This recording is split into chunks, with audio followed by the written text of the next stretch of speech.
அன்பார்ந்த சகோதர சகோதரிகளே, அனைவருக்கும் இனிய மாலை வணக்கம்.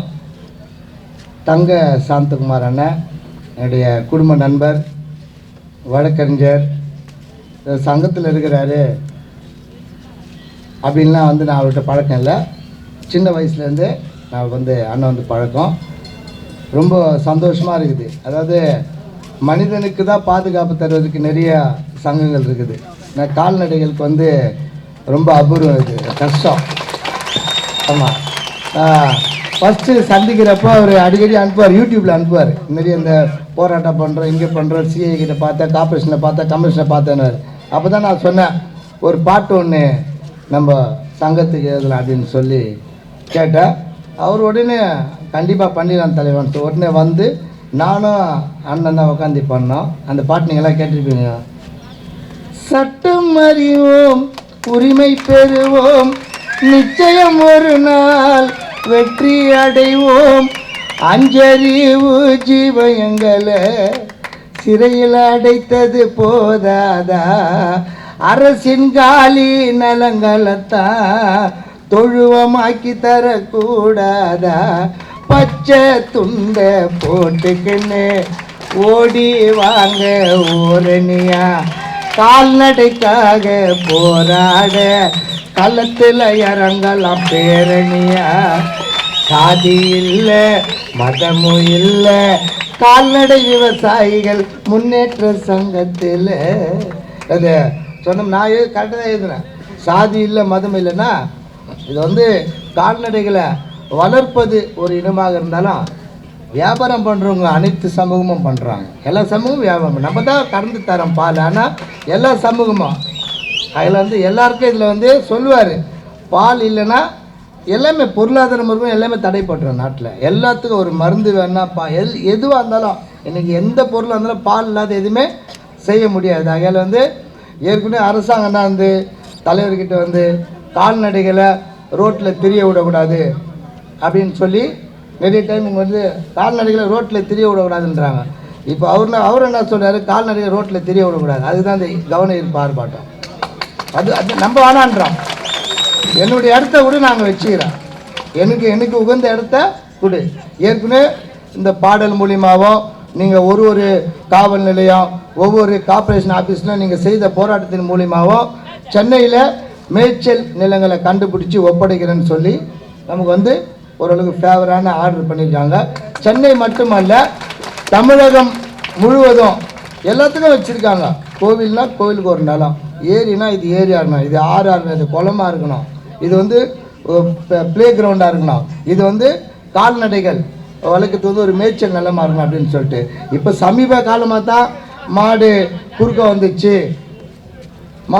வந்துச்சு, கீழே ஊந்துட்டாங்க, அடிபட்டாங்கன்னு இருக்குது. இது முன்னாலே கிட்டத்தட்ட 25 வருஷம் முன்னாலே இதெல்லாம் கிடையாது. அப்படியே யாரும் எல்லாம் அவங்கவுங்க பத்திரமா பாதுகாத்துனாங்க.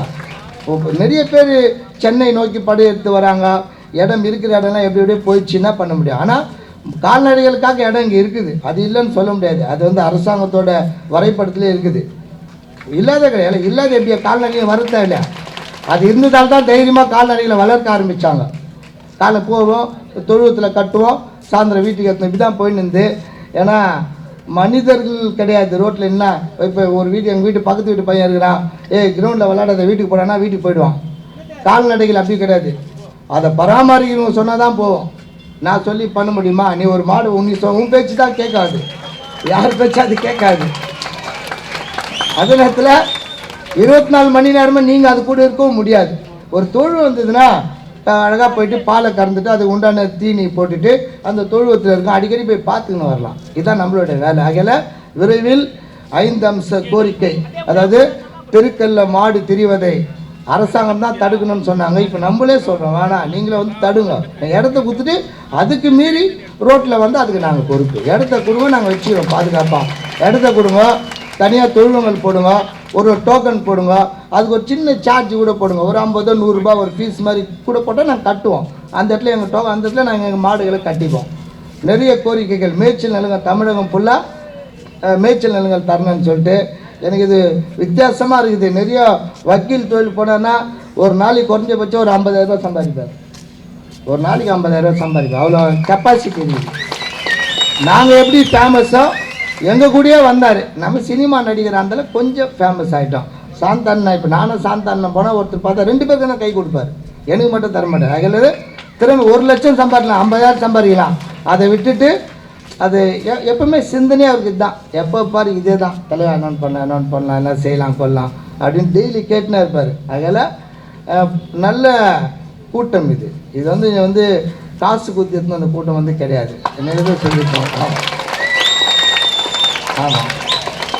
ரெண்டாவது இன்றைக்கி ஒரு நாள் வருவாங்க, ஏதோ தருவாங்க, சாப்பாடோ வண்டி பேத்துறோம் கையில் 100 ரூபா, அப்படி கிடையாது. நிரந்தரமாக நம்ம வந்து ஒரு நிலையான சொந்தமாக சுயமாக தொழில் செய்யணும் அப்படின்னு வந்து கூட்டம் இது ஆக்சுவலாக. ஆமாம். எப்பவுமே நானே எதுக்கு வந்தேன், ஒரு 1:30 மணிலேருந்து ஃபோன் வச்சுருக்கிறேன். ஃபோனே பண்ணல அவர் எனக்கு. நான் சொன்னேன் நான் வரேன் அப்படின்னு சொன்னேன். கடைசியில் 3:30 மணி ஆயிடுச்சு. முடிஞ்சிட்ட வந்து பயமாயிடுச்சு. அதான் நான் ஃபோன் வச்சேன் அவருக்கு, அடிச்சு நான் வரேன் தலைவர் அப்படின்னு சொல்லிட்டு வந்தேன். விரைவில் இன்னும் பாடல், இன்னொரு பாட்டு இருந்தால் நேற்று கூட பேசிட்டோம். இன்னொரு சூப்பரான பாட்டு வந்து ரெடி பண்ணுறேன். நான் அந்த பாட்டில் எழுதுவேன். காலையில் 5 மணிக்கு நாங்கள் எழுந்து வீட கொடுக்குறோண்டா பாலை கறந்து, கஷ்டப்பட்டு சம்பாதிக்கிறோம் நல்ல வழியில், கேவலமாக பேசாதீங்க எங்கள் தொழில். மாடு நாங்கள் வளர்த்தா தான் இந்த நாடு செய்யணும் பாட்டு எழுதிருக்கிறேன். ரொம்ப சந்தோஷமாக இருக்குது. இன்றைக்கி நிறைய வேலைகள், திருநாள் இருக்குது, ட்ரெஸ் எடுக்கணும், அங்கே போகணும் இங்கே போகணும், உறவினரை பார்க்கணும், ஊருங்களுக்கு போகணும். அதெல்லாம் விட்டுட்டு அவருடைய தலைமையில், இந்த நிர்வாகிகளோட தலைமையில் அணிவகுத்து ஒற்றுமையாக அமைதியாக வந்தவங்களை அனைவருக்கும் என்னுடைய நன்றிகள். இந்த நேரத்தில் கூடிய இருங்க. இது அவருக்கு வருமானத்தை தேடித்தர சங்கம் கிடையாது. உங்களுடைய நலனுக்காக, உங்களுடைய பாதுகாப்பிற்காக, உங்கள் வருமானத்துக்காக உருவாக்கப்பட்ட சங்கம். ஆமாம், நீங்கள் இருக்கிறீங்களே இல்லையோ, நான் அவர் கூட தான் இருப்பேன் எப்பவும். அவர் சொன்னார்னா நான் சங்கத்துக்காக நான் வந்து, ஆமாம், அவர் சங்கத்துக்காக நிறைய பாட்டு நான் பாடுவேன். இந்த அனைவருக்கும் ஆங்கில புத்தாண்டு நல்வாழ்த்துக்கள். பொங்கல், மாட்டுப்பொங்கல், காணும் பொங்கல் நல்வாழ்த்துக்கள். சந்தோஷமாக இருங்க, நம்பிக்கையாக போங்க. எல்லா கோரிக்கைகளும் நிச்சயமாக தமிழக அரசோட கவனத்துக்கு நம்ம கொண்டு செல்வோம். நியாயமான கோரிக்கை தான் இது. ஏன்னா தப்பாக இல்லை. நான் ரோட்டில் மாடு திரியுது, 10 பேருக்கு விபத்து ஏற்படுது, நீங்கள் அந்த தொழுவத்தை கொடுங்க, நாங்கள் தொழுவத்தை கட்டிக்கிறோன்னு கேட்குறோம். இது அரசாங்கத்துக்கு தெரியும். அவங்களுக்கு கண்டிப்பாக இந்த மேட்ரு வந்து ரீச் ஆகும். நிறைய விஷயங்கள் எதுக்கோ செய்கிறாங்க. கால்நடைகளுக்காக, 5 அறிவு ஜீவன்களை, வாய் பேச முடியாத ஜீவன்களாக கண்டிப்பாக அரசாங்கம் செய்வாங்கன்ற நம்பிக்கை வந்து தலைவருக்கு இருக்குது. இது ஒரு நாளோட போயிடாது. இது இப்படியே போயிடுமா? அப்படி கிடையாது. இதை வந்து எல்லாருக்கும் தெரிவிப்பார்.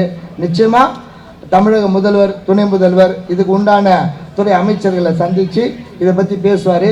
விரைவில் நல்ல நியாயமான நமக்கு சாதகமான ஒரு தீர்ப்பு வந்து கிடைக்கும். அது எந்த மாற்றமும் கிடையாது. எப்பவுமே அவர் கூட இருங்க. என் ஃப்ரெண்டுலாம் நான் சொல்ல, நான் ஒரு சின்ன ஒரு நாளைக்கு வந்தேன்னா 1 லட்சம் 2 லட்சம் சம்பாதிப்பார். சும்மா ஒரு ஆஃபீஸில் ஏசி போட்டுன்னு உட்காந்து.